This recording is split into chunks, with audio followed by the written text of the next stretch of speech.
Good morning, everybody. Welcome back. I'm here live in the booth with Grant Hughes, who's the Principal Security Architect at Engen. Grant, nice of you to join us this morning. How's it going? Thank you very much, Adrian. All good so far. Enjoying the conference? Cool. So you said you were here yesterday and you're here today. 100%. What have you enjoyed yesterday? What are you looking forward to today? So yesterday, quite insightful talks. I quite enjoyed the keynote by one of the international authors speaking around the profiling of the attacker, understanding really the mindset of the hackers, that actually ultimately translates into the breaches we see. Quite insightful. In the Expo Center, a lot of the vendors are exhibiting next generation technologies, artificial intelligence, all the emerging things coming through quite strongly. So quite a lot to see, quite a lot to learn. I'm sure. Yeah, we were chatting this morning, and I think AI is like the big emerging theme coming out. But let me just open my questions. There we go. So your role as a cybersecurity architect, obviously you're kind of looking to the future. I guess a big kind of is preparing the infrastructure, preparing the networks, preparing everything for what's going to come. 100%.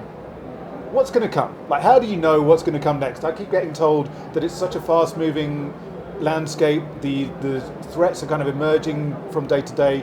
How do you kind of plan for the future when you don't know what's going to come? No, 100%.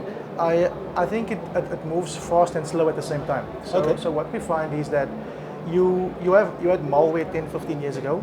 What you have now is advanced malware. You've got malware that evolved into ransomware.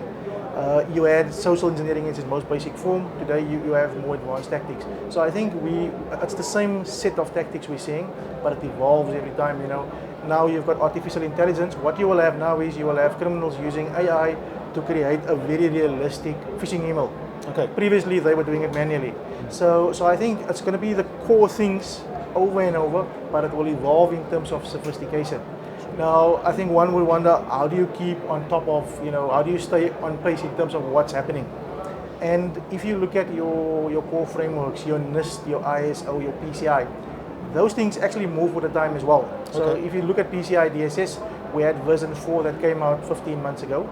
And they adapt these things because the threat landscape changes. So previously, even ISO 27001, the last one came out in 2013, the most recent one came out in 2022. And if you look at what's new in that standard, it now speaks to the importance of threat intelligence, understanding what the attacker is doing, understanding who's speaking about your organization on the dark web.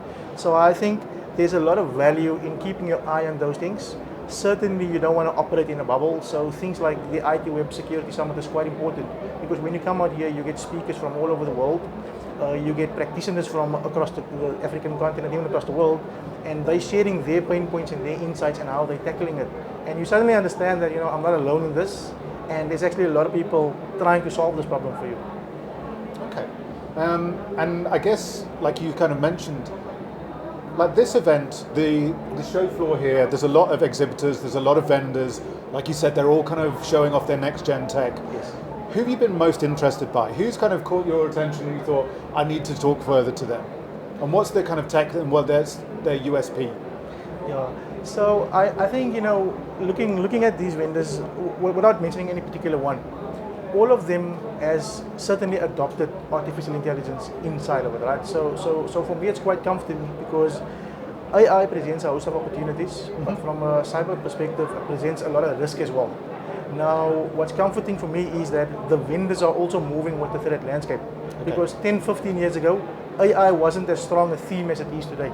So you look at EDR solutions, all of them embed some level of machine learning. Now, I think where the danger is for us is we can't just blindly accept that the solution provides AI, so therefore I am safe. So yesterday in my talk, I actually spoke to the fact that these solutions offer a lot of value, but there's a lot of work that has to go in. So artificial intelligence is most powerful when it comes to identifying patterns in data.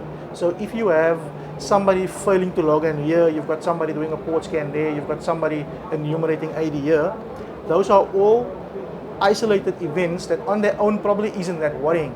But when you tie them together, suddenly it could be more serious. Bigger passive. And I think that's the power of AI and machine learning.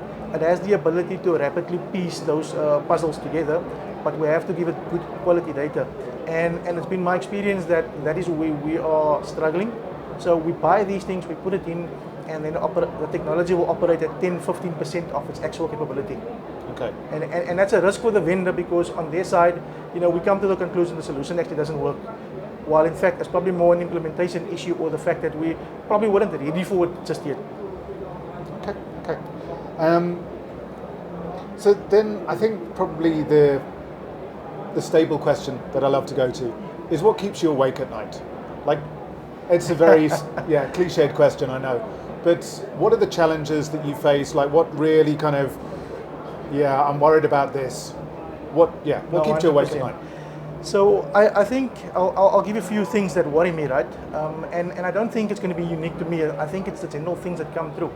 I think the biggest thing for me is the fact that the landscape is moving so rapidly. So we as defenders, we have to be right every day, 100% of the time.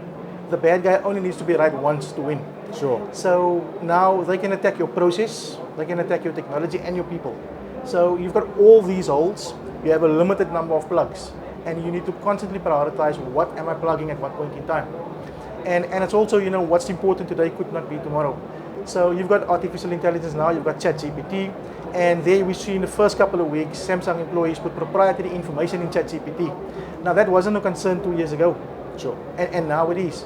The other day I spoke to a lady and she said, Grant, my company blocked ChatGPT. Why would they do that? And I'm not even sure that the company, the people who did it, understood why they did it. There's a lot of unknowns, there's a lot of danger. Now we have to move fast. We have to understand it for what it is. We have to understand that artificial intelligence comes with 3 strategic challenges. It's got flawed algorithms. It's software developed by people. These models can make mistakes. Sure. So you probably don't want to hook up your high-value business processes to it just yet. So you want to start small, low-value business functions. You want to test a lot. The second one is going to be around cultural resistance. People are scared that this thing is going to take my job. So before you introduce it, educate your people. Have a compelling change story. Tell them, there's opportunity there, there's dangers, but this is the do's and don'ts. And then lastly, and I think probably more relevant today, is expanded threat surface. What you have now is you've got everyone can be a hacker. What's the default port number, what's the default password, what's the logon page, and there you go. So I think a lot of value in protecting the human firewall. And that brings me to my next point. All the fancy technology, and it comes down to a person clicking on a link or sharing his password. Yeah. Yesterday again, the keynote speaker said that one of the 95% of all attacks come from a human error. Sure. You call somebody, you say, did you just click on a link? People panic. Once you get fear, you can control people. So I think what keeps me up, or what worries me, is the fact that we've got humans that can make mistakes. We have a threat landscape that moves at the speed of light. We've got a skill shortage. And a skill shortage, it's one of those interesting things, because on the one hand, you want to make it accessible for new people to join. On the other hand, you must be responsible, because it's a serious business. You put somebody there without experience and qualifications, and they make a mistake and you lose customer data, your business can go down. So you need to find this balance. And this is also where I see companies are tripping a little bit over themselves, is they will take 10 graduates, but they only have a team of 4 or 5 strong people that has got a day job, and they can't give those graduates the quality of time and attention to really upskill them. And now what you have is you've got grads sitting there for 12, 18 months, but they're not really being honed and trained, and it takes very long to onboard them. In the process, they could lose interest in the discipline, and we lose them altogether. So I personally like to say, each one teach one. So I was fortunate when I started, I had a one-to-one mentor, and it goes a long way. In a period of 6 to 8 months, you really understand things and you start operating.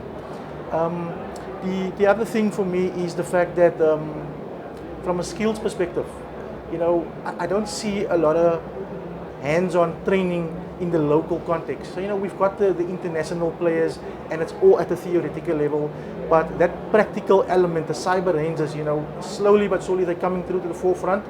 The big problem is on the HR front, you don't have companies asking for it, so the candidate's not yet motivated to go down that path. Right. And I think we need to start changing the narrative there, because in this game, technical skill and real life experience, it does go a long way. Okay. Grant, that's been great. I think you've scared me and informed me equally. So thank you so much for your time.